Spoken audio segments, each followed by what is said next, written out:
Morning, everyone. You know, we try to follow this fiscal cliff deal. It's very difficult, and I know you don't like it. I think you are just fed up with it. These arguing politicians going backwards and forwards, never a resolution. I know you're absolutely fed up with it. So we have to cover it. I mean, it is part of what's going on in our lives. It's certainly part of America's economic future, and it's certainly influencing the stock market. So we've got to cover it. So here's my take on it as of this morning. This is Wednesday morning. I want to focus in on spending cuts. There aren't any, ladies and gentlemen. There aren't any.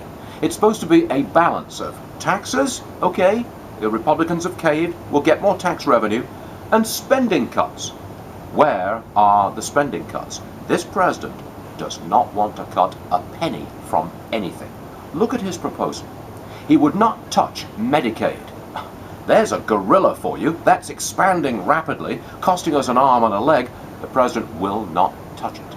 Medicare, another gorilla in the patch, escalating rapidly, running out of money, and yet the president will not touch it. He will not raise the eligibility age from 65 to 67. Won't touch it.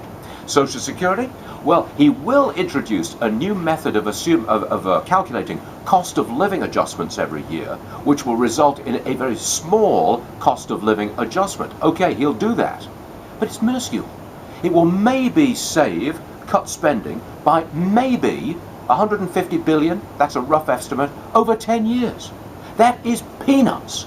At the same time, this president will add another $50 billion to actual new spending on infrastructure, and he will extend unemployment benefits for another year, costing tens, maybe $100 billion.